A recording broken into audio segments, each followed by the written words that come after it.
여러분 안녕하세요. 자동차 지식 채널 카놀로지입니다. 이번 영상에서는 요즘에 여러분들이 모터쇼나 기사들에서 많이 보는 그런 기술 중 하나인데요. 바로 마일드 하이브리드 자동차에 대한 내용입니다. 요즘에 선진 제조사들이나 이런 전기차 업체들에서도 마일드 하이브리드를 많이 개발을 하고 있어요. 여러분들도 이 영상을 보고 난 한 5분 후쯤이시면 이래서 제조사들이 마일드 하이브리드를 만드는구나 하고 생각을 이제 하실 수 있을 겁니다. 그러면 지금부터 함께 영상을 보시기 전에 구독과 좋아요 눌러주세요. 먼저 마일드 하이브리드 자동차에 대한 배경이에요. 마일드 하이브리드 자동차의 배경을 설명하기 전에 그러면 이 마일드 하이브리드 자동차가 이 자동차의 전체적인 카테고리 안에서 어떠한 포지셔닝을 하고 있는지에 대한 설명을 먼저 해드리면 좋을 것 같아요. 우리가 일반적으로 가솔린이나 디젤 같은 연료를 넣고 다니는 차를 기본적으로 내연기관 자동차라고 합니다. 그리고 요즘에 이 내연기관 엔진을 없애고 배터리와 모터를 넣은 시스템을 바로 전기차 시스템이라고도 하죠. 그래서 이 두 가지의 시스템, 내연기관과 전기차의 사이에 하이브리드 자동차에 대한 카테고리가 하나 생성이 되게 되는데요. 이 하이브리드 자동차 중에서도 이 전장화, 일렉트리피케이션이라고 하는 전력을 사용하는 비중에 따라서 마이크로 하이브리드, 마일드 하이브리드, 그리고 풀 하이브리드, 전체적인 플러그인 하이브리드로 나누어지게 됩니다. 그 중에 60V 이하의 저전력 하이브리드로 이제 구성이 되는 마이크로 하이브리드와 마일드 하이브리드 중 마일드 하이브리드에 대해서 이제 함께 알아보려고 합니다. 그러면 요즘에 마일드 하이브리드 자동차가 나오고 있는데 왜 풀 하이브리드와 플러그인 하이브리드가 개발됐는데 왜 또 마일드 하이브리드를 개발을 하느냐에 대해서 궁금하실 수 있어요. 왜냐하면 풀 하이브리드와 플러그인 하이브리드 같은 경우에는 300V 이상의 고전압 시스템을 사용을 하거든요. 그렇게 되면 전기가 이제 300V 이상으로 넘어가게 되면서 안전에 대한 문제도 이제 중요하게 되고요. 전체적인 자동차의 시스템을 바꿔줘야 되는 문제점이 있어요. 따라서 마일드 하이브리드 시스템을 사용을 하게 되면 60V 이하의 저전압 시스템을 사용을 하기 때문에 이렇게 되면 전체적인 내연기관 시스템에서 큰 변화를 하지 않아도 연비 향상을 최대 15%까지 향상을 시킬 수 있다고 합니다. 따라서 이런 마일드 하이브리드 자동차를 연비 규제를 맞추기 위해서 내연기관에서 조금만 바꾸어서 이제 개발을 하게 되는 거죠. 그러면 마일드 하이브리드 자동차는 도대체 어떤 기술로 연비를 향상을 시키고 또 동력 성능을 향상시킬 수 있을까요? 먼저 마일드 하이브리드 같은 경우에는 모터도 있고 엔진도 있기 때문에 이 두 가지의 협조 제어가 가장 중요하게 됩니다. 근데 제가 준비했던 영상 중에 병렬형 하이브리드 자동차의 영상이 있는데요. 그 영상을 보시면 엔진과 모터의 협조 제어에 대한 내용이 자세하게 설명이 되어 있어요. 그렇기 때문에 이 영상과 함께 비교를 해보시면 훨씬 더 좋을 것 같은데, 엔진 같은 경우에는 차량의 처음 시동 시에 이제 연비가 안 좋은 점에서 작동을 하게 되어 있어요. 한마디로 운전점이 안 좋은 점에서 작동을 하게 된다는 건데요. 그렇게 되면 이제 연비에서 매우 안 좋은 점으로 이동을 하기 때문에 우리가 이 점을 이동하기 위해서 모터를 사용을 해가지고 이 안 좋은 운전점을 벗어나게 만들어 줄 수 있는 거죠. 제가 이전에 병렬형 하이브리드 영상에서 보여드렸다시피 엔진이 초기에 작동을 하게 되면 엔진의 운전점이 매우 안 좋은 점에서 작동을 하게 돼요. 그래서 마일드 하이브리드 자동차는 이제 초기 시동 시에는 모터를 돌려주어서 엔진의 작동점이 안 좋은 구간을 피해주고, 그 다음에 엔진의 동력을 어시스트 해주는 토크 어시스트 기능을 통해서 엔진의 안 좋은 점에서 벗어나주고 엔진의 동력 성능을 개선시켜 줄 수 있는 이러한 부분이 되고요. 그리고 자동차가 정차를 하게 되면 이제 엔진의 시동을 꺼가지고 연료를 아예 차단시켜 버리는 idle, stop and go 기능이 작동을 하게 됩니다. 그렇게 된 다음에 자동차가 다시 시동을 걸기 전까지는 아예 연료를 소모하지 않기 때문에 엔진의 입장에서는 연료를 소모하지 않으니까 연비는 그만큼 올라갈 수 있는 양상을 띠게 되고요. 그 다음에 재시동 시에는 모터로 다시 힘차게 이제 구동을 시켜주게 됩니다. 그리고 자동차가 이제 고속으로 쭉 올라가게 돼요. 그러다가 다시 감속을 하는 구간이 오게 되면 기존의 내연기관에서도 알터네이터가 이제 발전을 해주기는 했는데 그거보다 훨씬 더 크기가 큰 모터가 들어있기 때문에 이제 감속 시에 더 큰 에너지의 회생이 가능합니다. 그래서 이 회생된 에너지를 가지고 동력으로 사용해 줄 수 있는 전기가 조금 더 많이 생성될 수 있는 부분이 생겨나게 되는 거죠. 따라서 이러한 아이들 스탑 앤 고, 그리고 토크 어시스트, 그리고 마지막으로 회생제동과 같은 기능들을 사용을 해가지고 마일드 하이브리드 자동차는 기존의 내연기관 자동차보다 약 최대 15% 정도까지의 연비 향상을 이제 시킬 수 있는 그러한 기술이 됩니다. 그리고 또 아까 회생제동에서 이제 얻어낸 에너지들이 있잖아요.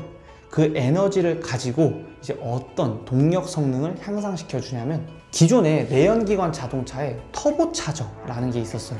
근데 그 터보차저라는 거가 되게 이제 터보렉이라는 게 발생을 해가지고 초기에 터보가 터지기 전까지 동력이 차단되는 그런 문제점이 있었거든요. 근데 하지만 이 생성된 전기를 가지고 돌려주는 이 슈퍼차저가 이제 탑재가 된다고 하네요. 그렇게 되게 되면 이제 터보렉을 없애주고 터보가 빨리 터져서 동력 성능까지 개선해 줄 수 있는 그러한 기술이 되게 되니까 이러한 터보차저와 플러스 이 일렉트릭 슈퍼차저가 이제 탑재된 차량이 나오게 되면 어떠한 양상이 될지 또 궁금하게 되네요. 이제 아마 제로백이 마일드 하이브리드 자동차들은 약 7초, 8초 때는 이제 기본으로 나올 수 있을 것 같아요. 물론 일렉트릭 슈퍼차저가 들어간 차종에 한해서 말이죠. 그러면 이제 이 마일드 하이브리드 자동차가 과연 이제 미래에는 어떻게 될 것인가? 지금 이제 개발 단계에서 양산 단계로 오고 있는 이 마일드 하이브리드 자동차의 같은 경우에는요, 먼저 이 마일드 하이브리드 자동차를 만든 원인에서부터 시작을 해야 되겠죠? 아까 제가 말씀드린 거와 같이 결국에 이 마일드 하이브리드 자동차를 맨 처음에 만들고자 했던 이제 이유, 목적은 이제 2020년 이후에 규제가 시작되는 이제 연비 규제 때문이에요. 먼저 2020년 이후에 배기가스 규제, 연비 규제를 만족시키기 위해서인데요. 기존의 내연기관에서 엔진을 개발을 하고 다른 것들을 개발을 하면서 하기에는 이제 무리가 있게 돼요. 왜냐하면 엔진은 이미 100년 동안 개발이 되어 왔고 앞으로도 개발이 되긴 하겠지만 그 부분을 가지고 지금과 같이 큰 배기 규제는 만족을 시킬 수 없게 된다고 하네요. 따라서 제 개인적인 의견으로는 2020년 이후에는 우리가 이제 마일드 하이브리드 자동차를 통해서 연비 규제를 만족을 시켜주고 이 연비 규제를 어느 정도 만족시킨 이후에 남는 에너지를 가지고는 동력 성능까지 개발을 할 수 있는 이런 마일드 하이브리드가 나오지 않을까 생각이 됩니다. 그리고 이 마일드 하이브리드 자동차 같은 경우에는 독일에서 가장 많이 만들어내고 있어요. 왜냐하면 독일 자동차들이 이제 뭐 현대자동차나 도요타와 같이 하이브리드 자동차를 빨리빨리 먼저 개발한 선두주자보다는 조금 더 뒤처진 후발주자에 속하거든요. 그렇기 때문에 특허권이나 이런 것들도 조금 더 부족할 거고 기술력들도 조금 부족하기 때문에 가장 강력한 엔진 기술을 가지고 있는 독일에서 이제 하이브리드 자동차를 개발을 하기 위해서는 이러한 마일드 하이브리드 자동차의 개발이 가장 크게 될 것이고 미래에는 이 독일에서 선두적으로 이제 마일드 하이브리드 자동차가 개발이 될 것입니다. 따라서 이제 한국과 일본의 이제 뭐 플러그인 하이브리드나 풀 하이브리드와 같은 고전력 하이브리드와 독일에서 시작을 하고 있는 이러한 마일드 하이브리드 시스템은 서로 되게 엎치락뒤치락 하면서 개발을 하게 될 거고요. 두 자동차 역시 먼저 다 만들어내고 있어요. 이 두 시스템을 서로의 제조사들은 모두 다 만들어내고 있기 때문에 앞으로 이제 어떤 시스템이 기본이 될 거고 어떠한 시스템이 어떻게 연비가 좋을지 이 부분도 보게 되면 더 재밌어질 것 같네요. 독일 같은 경우에는 마일드 하이브리드 시스템을 시작을 하면서 연비 규제를 만족시키기 위해서 먼저 만들긴 했지만 비싼 차에 먼저 탑재를 하고 있습니다. 한마디로 연비 규제를 만족시키면서 동력 성능 개선을 먼저 꾀했다는 거죠. 그래서 이 아우디 같은 경우에는 Q7이라는 자동차 SUV가 있거든요. 거기서도 이제 마일드 하이브리드를 탑재하고요. Q7과 플랫폼을 공유하는 벤틀리에서도 이제 적용을 하게 됩니다. 그리고 BMW 같은 경우에도 이제 M3나 M5와 같은 고성능 자동차에서도 마일드 하이브리드를 사용할 가능성이 되게 높다고 하네요. 그리고 벤츠 같은 경우에도 S클래스 중에서 500, S500 이상에서는 이제 마일드 하이브리드 시스템을 사용을 해가지고 이제 연비 규제에 대응을 하면서 추가적인 동력 성능까지 업그레이드 할 수 있는 그러한 기술들을 만들어내고 있습니다. 여러분, 이번 마일드 하이브리드 영상 어떠셨어요? 이 마일드 하이브리드 자동차는 2020년에 연비 규제를 만족시키기 위해서 만들어진 차종이기 때문에 약 1년, 2년 후면 이러한 마일드 하이브리드 자동차가 우수수 쏟아져 나올 거예요. 그 중에서도 선두로 나가고 있는 이제 독일에서 가장 많은 차종이 나올 거고요. 우리나라 현대 기아 자동차에서도 아마 마일드 하이브리드 자동차들이 많이 나오게 될 것입니다. 그러면 과연 이 1년, 2년 후에는 기존의 이제 내연기관은 12V 시스템을 사용을 했는데 과연 이 12V 시스템이 없어지고 48V 시스템, 마일드 하이브리드 시스템이 이제 기존의 스탠다드가 될 것인지 이 부분도 함께 지켜보시면 훨씬 더 좋을 것 같습니다.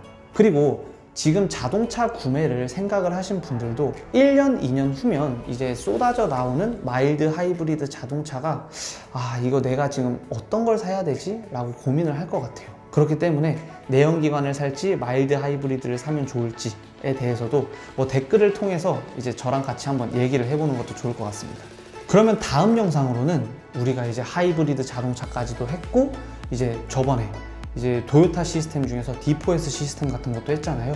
그럼 이러한 엔진 기술이 바뀌면서 함께 트랜스미션 기술도 바뀌었거든요. 그래서 이 연비 규제를 만족시키기 위한 트랜스미션 중에는 또 어떤 기술이 있는지에 대해서 함께 다시 돌아오도록 하겠습니다. 그러면 지금까지 자동차 지식 채널 카놀로지였습니다.